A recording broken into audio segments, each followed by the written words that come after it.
एक कलयुगी पति जो अपनी पत्नी की सुंदरता को बेच देना चाहता है ताकि उसकी तरक्की हो सके और उसे 2 लाख रुपए महीना मिल सके। कई लोग उसकी पत्नी की सुंदरता से अपनी हवस को शांत करना चाहते हैं।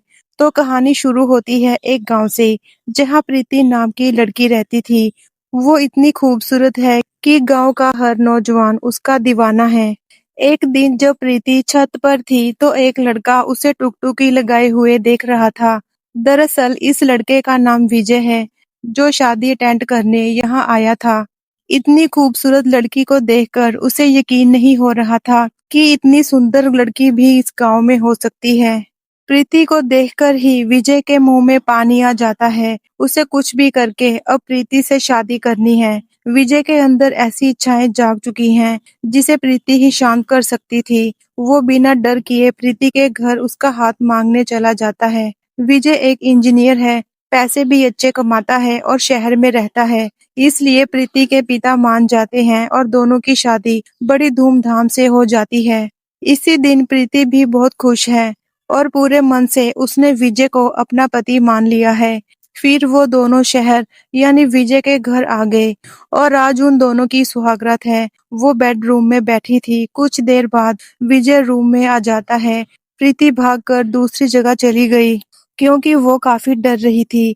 विजय उसे फिर से बेड पर ले आता है क्योंकि इस समय वो विजय को टच करने नहीं दे रही थी। इसी तरह इनकी पहली रात बीत जाती है। अगली सुबह जब विजय ऑफिस जा रहा था, प्रीति ने कहा, मेरा मन नहीं लग रहा, मेरे पास ही रहो। फिर विजय उसे समझाते हुए उसकी दोस्त टीना के घर ले आता है ताकि प्रीति को अच्छा महसूस हो। फिर वो प्रीति को वहां छोड़कर ऑफिस चला गया। टीना प्रीति को घर के अंदर ले आती है। जब टीना चाय बनाने के लिए जाती है, उस दौरान टीना का पति वहां आ जाता है और उसने टॉवल पहन रखा था, लेकिन प्रीति की खूबसूरती देखकर वो देखता ही रह गया। रात में जब विजय घर आकर देखता है तो प्रीति बहुत खुश थी।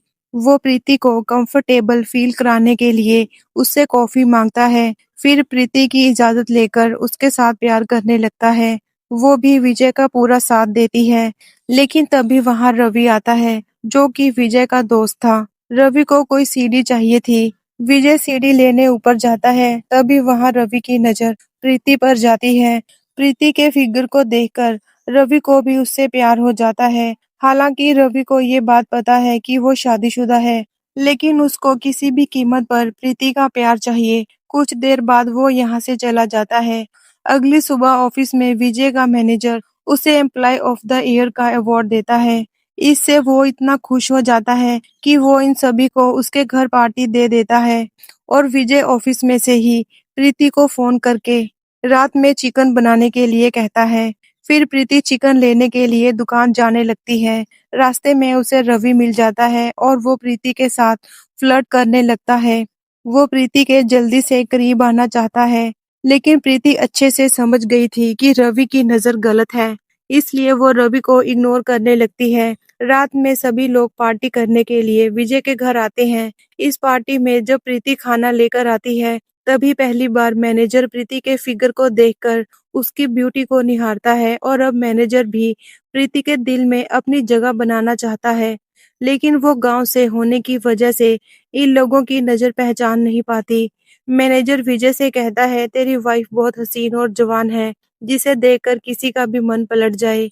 ये सुनकर विजय कहता है, अपनी लिमिट में रहकर बात कर, तू बहुत ही घटिया इंसान है। इससे मैनेजर को इतना बुरा लगता है कि वो अगले दिन विजय को अपनी कंपनी से निकाल देता है। इसके बाद वो कई कंपनियों में जाकर इंटरव्यू देता है, लेकिन उसे जॉब नहीं मिलती। एक दिन जब प्रीति टीना के घर आई होती है, तभी पीछे से आकर टीना का पति प्रीति को पकड़ लेता है। इसके बाद में वो कहता है, मुझे लगा टीना है, मुझे माफ कर दो। इस बात पर वो रोते हुए अपने घर चली जाती है और जल्दी से अपने शरीर को साफ करने लगती है ताकि उसके शरीर से गंदगी दूर हो जाए।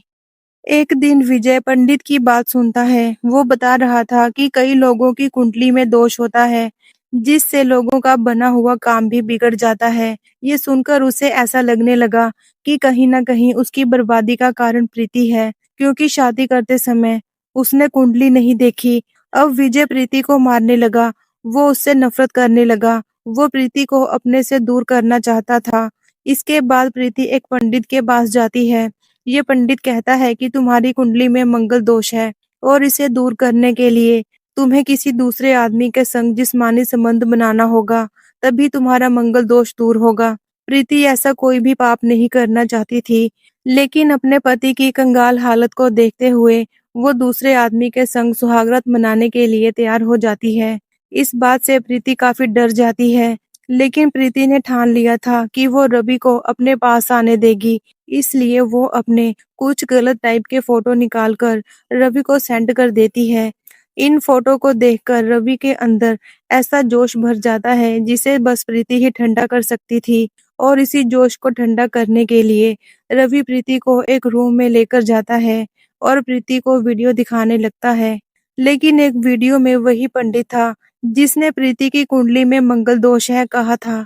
पंडित इस वीडियो में एक औरत के साथ रंगरलियां मना रहा था।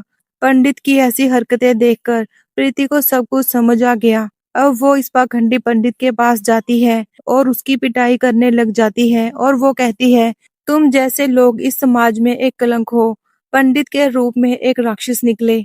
तब पंडित उसे बताता है कि तुम्हारे पति ने तुम्हारी कुंडली में मंगल दोष है, ये बताने के लिए मुझे कहा था, क्योंकि वो तुम्हें दूसरे लोगों के हवाले कर देना चाहता है। ये सुनकर प्रीति को झटका लगा और वो तुरंत घर आकर इस बारे में विजय से पूछती है। तब विजय प्रीति को बताता है कि उस दिन तुम्हारी खूबसूरती को देखकर मैनेजर तुम्हारे ऊपर फिदा हो गया था। वो तुम्हारे साथ सुहागरात मनाना चाहता था, लेकिन तुमने मेरे हर एक प्लान पर पानी फेर दिया। मैनेजर ने मेरे साथ वादा किया था कि वो तुम्हारे बदले मुझे 2 लाख रुपए महीना तनख्वाह देगा। उसने तुम्हारे पास आने की बहुत कोशिश की, लेकिन तुमने हर बार उसे नाकाम कर दिया। विजय अपनी ही पत्नी को पैसों की खातिर बेच रहा था। उसके लिए प्रीति नहीं, पैसा जरूरी है। विजय की ये घटिया बातें सुनकर प्रीति उसे मारने लगती है। वो कहती है कि मैंने आखिर तुम्हारा क्या बिगाड़ा है जो तुमने मेरे साथ ऐसा करने की सोची। इसके बाद वो कहता है, और इस बार उसको खुश करना तुम्हारी जिम्मेदारी है। अगर तुमने ऐसा नहीं किया तो मैं तुम्हें जान से मार दूंगा। प्रीति विजय से बदला लेने का सोच लेती है। फिर जब विजय बालकनी में आता है तो प्रीति पीछे से उसे धक्का दे देती है, जिससे विजय नीचे गिर जाता है और उसकी मौत हो जाती है। पुलिस टीना से इस बारे में पूछती है। टीना बताती है कि कुछ दिन पहले विजय और प्रीति की शादी हुई थी। विजय की जॉब जाने के बाद वो शराब पीने लगा और डिप्रेशन की वजह से ये हादसा हो गया। पुलिस ने प्रीति की खराब हालत देखकर उसे गांव भिजवा दिया।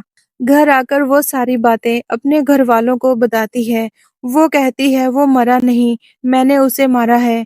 प्रीति के पिता उसे समझाते हुए कहते हैं कि तुम्हारे जिंदा रहने का कोई फायदा नहीं। प्रीति कहती है मुझे जीना होगा मेरे बच्चे के लिए, मैं प्रेग्नेंट हूँ, और इसी के साथ कहानी खत्म हो जाती है। अब आप सब बताएं कि प्रीति ने अपने पति के साथ जो किया वो सही था या गलत। आप अपनी राय कमेंट बॉक्स में बताएं। मिलते हैं अगली वीडियो में।